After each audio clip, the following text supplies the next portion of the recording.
প্রথমে কাপড়টিকে 2 পার্ট করার পর 4 পার্টে ভাঁজ করে নিতে হবে হাফ বডি তৈরি করার জন্য। এখানে একটি মার্জিন করব, এরপর 14 ইঞ্চি লম্বা নিব হাফ বডির, এখানে একটি মার্জিন। পুটের মাপ নিব 6.5 ইঞ্চি 38 ইঞ্চি বডির জন্য, এখানে একটি মার্জিন।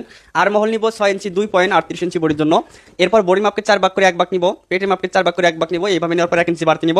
গলার পাশে নিব 2 ইঞ্চি 3 পয়েন্ট, গলার লম্বা নিব 5 ইঞ্চি পরিমাণ 38 ইঞ্চি বডির জন্য, সামনে পিছনে গোল গলা, এটা হাফ বডি, এই মাপে কাটিং করবেন। ঠিক এইভাবে সুন্দর করে কাটিং করার পর আমাদের নিচের ঘেরটা ডাবল ঘের দিয়ে তৈরি করতে হবে। এখন বাকি যে কাপড়টা সেটাকে প্রথমে 2 পার্ট করতে হবে।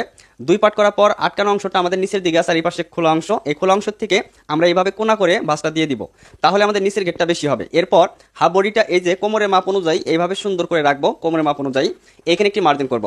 এরপর এখান থেকে লম্বার মাপ নিব, যার যতটা লম্বা প্রয়োজন নেবেন, এবং ঘেরের পাটে কিন্তু জয়েন দিতে হবে 2 হাত বহরের কাপড় দিয়ে তৈরি করলে।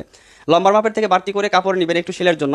এরপরে দেখেন এখানে 1 ইঞ্চি উপরে আরেকটা মার্জিন করব, এরপর এখানে সুন্দর একটা রাউন্ড শেপ করে আমরা কিন্তু ঘেরটাকে কাটিং করে নিব। এইভাবে ঘের কাটিং করলে